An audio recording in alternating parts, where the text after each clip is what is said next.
Good morning, room 41. In our last lesson, we learned about trickster tales and how every tale involved a trick being played on either one or two characters tricking each other. So today in reading, we're going to learn how to use our knowledge and text clues to analyze a text, to infer and draw conclusions. And we're mainly talking about characters today. So two things to think about. What inferences are essential to understanding a text? So you make your inferences, and why are they so important to understanding the text?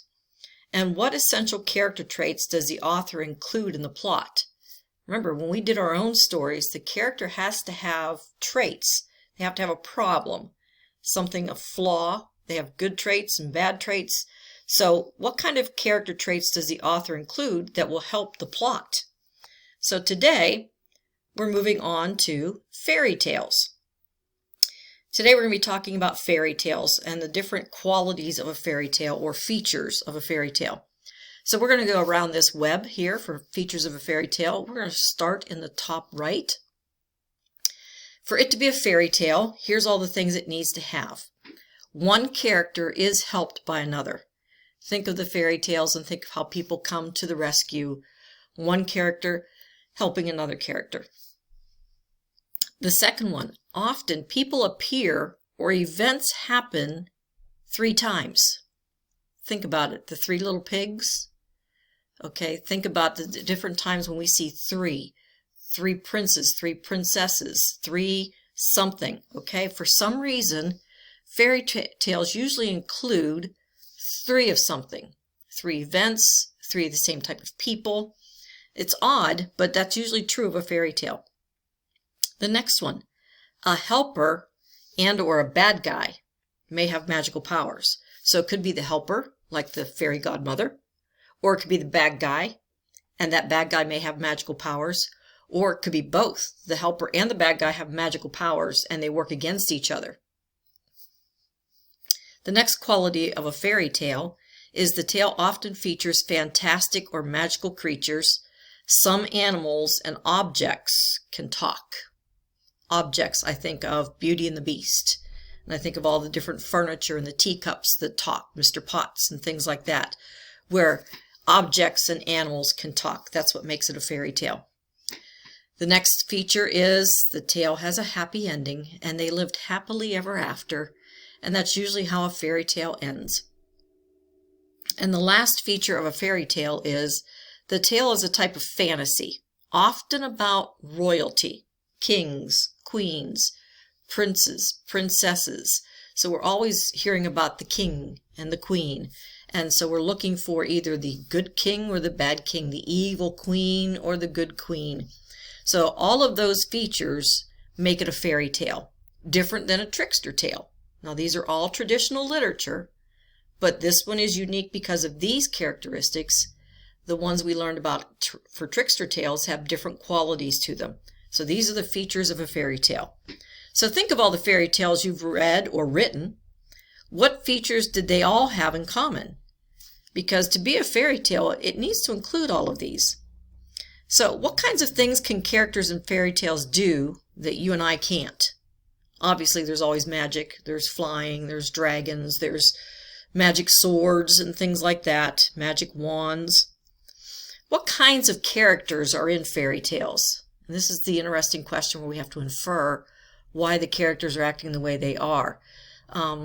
We put characters in place that will have a flaw, something that will go wrong for them, and they need the help of another to rescue them.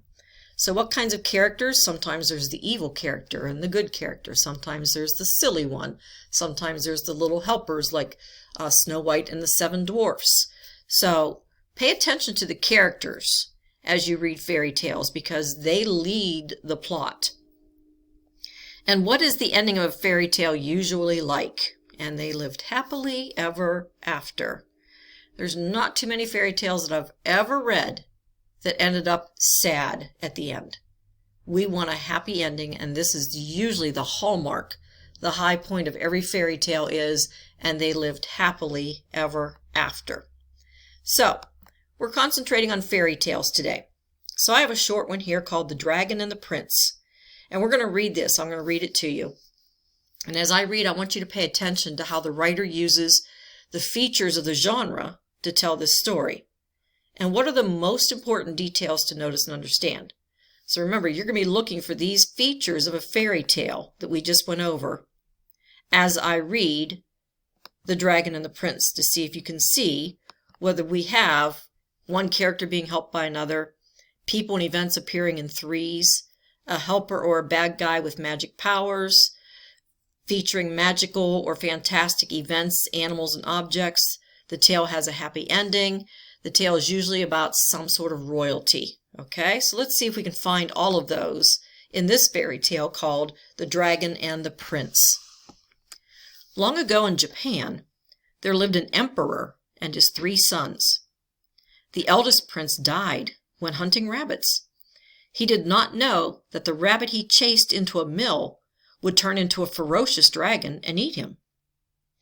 You would think the middle brother would know better after what happened to his older brother, but the middle brother chased the same rabbit into the same mill, and he died the same way. One day, the 3rd and youngest prince met an old woman in front of the mill. He asked her about the dragon that ate his brothers. The prince wanted the dragon's powers. The old woman told him that the dragon kept his power in a pearl. He kept the pearl at the bottom of the lake. The prince set off to find the lake. On his way, the prince followed a duck to the lake where the dragon slept. "Thanks for helping me find my way to the lake, Mr. Duck," the prince said. "I've come for the dragon's power at the bottom of the lake." "No problem," the duck said, and dove into the lake. The dragon was sleeping. The duck stole the pearl that held the dragon's power. He gave it to the prince. The prince put the pearl in his pocket and lived happily ever after. So, do we have all the qualities of a fairy tale? Do we have one character helping another? Yes, the duck helped the prince. Often people appear or events happen in threes. What did we have right away? We had 3 princes, okay? Prince brother number 1 died, Prince 2 died, Prince 3 is the one that figured out the mystery. Was there a helper and or a bad guy that might have had magical powers? Well, the duck could talk, that's one thing, but the magical powers were probably with the dragon, where he had his magical powers stored in that pearl at the bottom of the lake. How about the next one? The tale often features fantastic or magical creatures. Some animals and objects can talk. Well, we have a talking duck. The tale has a happy ending. Absolutely, and he lived happily ever after. The tale is usually a fantasy, often about royalty. Well, we read about an emperor, which is another name for a king. It said right at the very beginning, long ago in Japan, there lived an emperor and his 3 sons, and they were princes. So we have royalty also. So in that short little fairy tale, we have covered all of the qualities of it being a fairy tale. So that's what we're working on today. We are looking at fairy tales and seeing if they have all of these qualities of a fairy tale for it to be considered a fairy tale. So you're going to do one called the Raccoon Dog. And I have this for you on Teams, so you don't have to read it right now, okay? And I've got a better copy because I know this one's a little fuzzy on here. So you're going to be reading this one called the Raccoon Dog. And then you're going to be doing a comparison chart. So we can compare and contrast fairy tales to see how they are alike and different. We can analyze the story problems, the characters' actions and words, the story's endings, and the important ideas.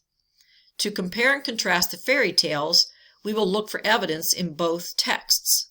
So here's what you're going to do today. You're going to go to Teams now, and you're going to click on Assignments at the top. Open the document there called Comparing Fairy Tales. You will reread both fairy tales from today's lesson and then complete the chart that compares both tales. So I have on that document, I have The Dragon and the Prince, there for you to reread again. I have The Raccoon Dog for you to read.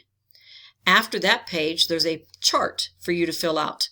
Information about the dragon and the prince, and information about the raccoon dog. And then you're going to compare those two to see if they have the same qualities of a fairy tale, but with different stories to them. Okay?